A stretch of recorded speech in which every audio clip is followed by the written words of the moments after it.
Greetings friends, and welcome to episode 2 of my Amazon Lord of the Rings TV show character series, where we look at all the different characters within Tolkien's works that could be portrayed in Amazon's Lord of the Rings TV series.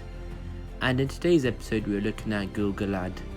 So within this series, as you probably know already, we look at their whole history and see what events that they were in that could be shown in Second Age, and what things they did within the Second Age that could be shown in the TV series also. So let's get into today's video, which is Galad. Galad, whose birth name was actually Erinion, was an Noldorian elf and son to Fingon. He was the last High King of the Noldor in Middle-earth and bore many titles, including High King of the Elves of the West, King of the Eldar, King of Lindon, Lord of the High Elves, and the Lord of Eriador. So that's the overview of the character. He was born 450 of the First Age and ruled from First Age 510 to Second Age 3441, and his death was subsequently in Second Age 3441.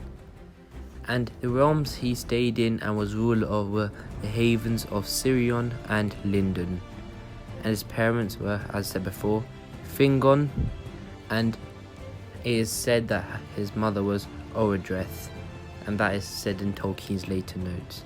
When he died at the age of 3581, and his weapon's name was Aeglos, and he was obviously an elf, and he was fairly tall, and his hair could be possibly golden. It was never fully said what his colour of his hair was. And just a little extra in Peter Jackson's films, Mark Ferguson played him. So now let's get into the entire character's history, and let's start in the First Age. So Galad was most likely born in the 5th century of the First Age and was still young during the times of many battles such as Dagor Bragollach, where he was not involved in. He was a son of Fingon, tying him to the house of Fingolfin. He lived in Nargothrond until its fall and escaped, and eventually came into the mouths of Sirion, and he dwelled there for some time. However, after the death of Turgon during the fall of Gondolin, which is a major event during the First Age, Galad receives the kingship of the Noldor. When the Sons of Fëanor committed the third kingslaying, Galad received word of the sacking of the Havens, but he and his host arrived too late to stop the Sons of Fëanor, who fled after the battle was over. So this may be seen as defeat in some ways when he was younger, but it wasn't the end of the world. But however, the survivors of Sirion joined with Galad and went with him to Balar, where they told him of Elrond and Elw's captivity. And now this is where it becomes interesting, and maybe in the TV series we can see maybe as a backstory this happening. After the War of Wrath, the remaining Sons of Fëanor vanished out of history. Maedhros committed suicide while Maglor disappeared without a trace, leaving Elrond and Elros alone, and those were all the Sons of Fëanor. Therefore, at some point, Galad welcomed Elrond into his ranks after the latter chose to be one of the elf kind, and that was Elros. So right now in the First Age, you see the beginning of the friendship between Elrond and Galad, which is really, really interesting. And maybe throughout the TV series they should show the bond, because Elrond was Galad's chief, in fact, for his armies, and one below him in the hierarchy. Now let's get into the Second Age of things that should and could be shown in Amazon's Lord of the Rings TV series. So in year 1 of the Second Age, Galad remained in Middle-earth and established Lindon, which was strong and secure against his enemies, and we've done an episode on Lindon as well. At its height, his realm extended eastward as far as the Misty Mountains and the western parts of the Greenwood the Grey, where most of the Eldar remained in Lindon and Elrond's refuge of Rivendell. Galad had an alliance with the men of the West, especially with Tar Aldarion, the Mariner, the Faithful, and Elendil. Galad reigned as High King of Noldor throughout the Second Age. During this time, Galad was given the seeds of the Meliran or Malon trees by Tar Aldarion, who was during this time High King of Numenor, but the seeds wouldn't grow in his land, so he gave them to Galadriel before she left Lindon. She carried these seeds for a long time, finally planting them in Lindornan, later known as Lothlorien. When they grew in the land, it was renamed Lothlorien, Lorien of Blossom. At some point, Gil-galad and Elrond were approached by a stranger called Annatar, who called himself the Lord of Gifts. Fair seeming were his words and offerings, but Gil-galad perceived this Annatar was not what he seemed, and obviously Annatar was in fact Sauron in disguise. Therefore he refused to have dealings with him and sent word abroad to all the elves that they should shun the stranger away and not make a deal or do and trust this person. So this is the bit that's really interesting. Seeing the first interaction between Sauron, who also called at the time himself Annatar, the Lord of Gifts. As you are seeing basically the beginning of the biggest feud / rivalry of the Second Age, as out of everyone, Gil-galad was the only person that could see through Sauron's plan and was the smartest one to figure out that he is actually Sauron and not this Annatar, Lord of Gifts, that all the other elves and lords believed. So this just adds extra depth to his character and shows how heroic and bold he was, and smart at the same time, because he can see through these just things most people couldn't see, which just elevates his character as well. And even Sauron knows that, and that's why he is Sauron's biggest enemy. And in fact, he's probably scared of Gil-galad out of most people in the Second Age at that time, because he could see through his plans, which is quite interesting. So hopefully we see this feud and see this part in the show, as in the end these two monumental big characters' rivalry paves the way for the end of the Second Age, and probably most likely the end of the TV show as well.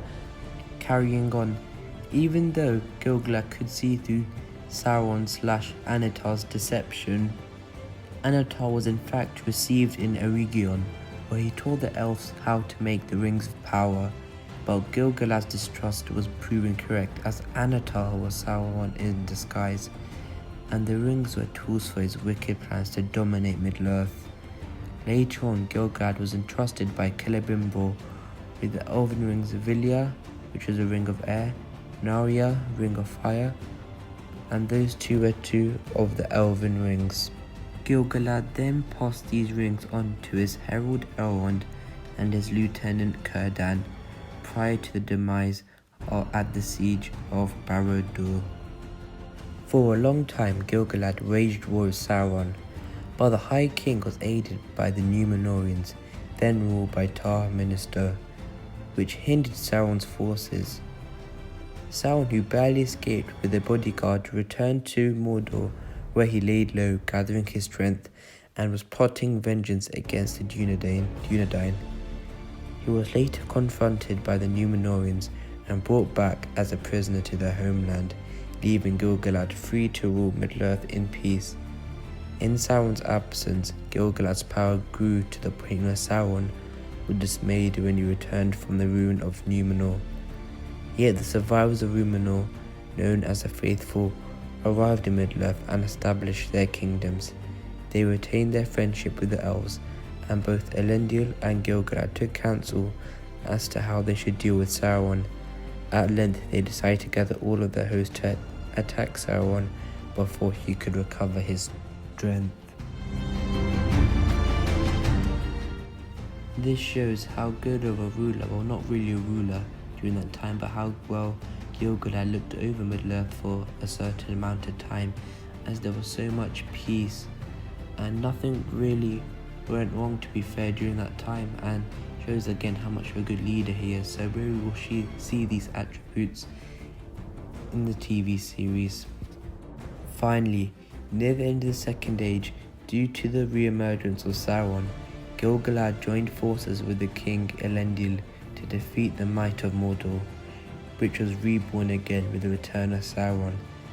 Their large, well-trained and united forces engaged Sauron's armies multiple times in the conflict known as the War of the Last Alliance. Gil-galad's famed weapon was a spear named Aeglos, which meant icicle, and none could withstand it. Finally, towards the end of the war, the elves and men passed through into Mordor and laid siege to Barad-dûr, where Gil-galad and Elendil duelled Sauron himself. During their struggle, Galad and Elendil inflicted enough mortal wounds on the Dark Lord to destroy his body. Though they received terrible wounds in return, this sacrifice allowed Isildur to sever the ring from the Dark Lord's hand, while Galad received severe burns from the heat of Sauron's hand, and so he passed on to the halls of Mandos. He was not known to have a wife nor any children, so the kingship of the Noldor ended in Middle-earth, and Círdan was from then on lord of the grey heavens and Lindon. In the end, it was quite sad and a tragic end for one of the most beloved characters within the Second Age, but again here shows his sacrifice for Middle-earth and to keep the peace and to stop any turmoil from happening within Middle-earth, and to end one of the best characters in the Second Age. So overall, I believe we will see Galad founding Lindon and building up his empire within Middle-earth, and then seeing his first encounter with Annatar, later known as Sauron, and seeing their distrust with each other, and Galad seeing through the deception of Sauron that other people couldn't. And then maybe in the later seasons we could see Middle-earth at peace when Galad was High King for a bit, but then the eventual return of Sauron, and then the demise of the beloved character. Thank you guys for watching. I really appreciate it. I know it's been quite a long video today, but I hope you guys enjoy. Please like and subscribe. I'd really appreciate it. But until the next video, goodbye.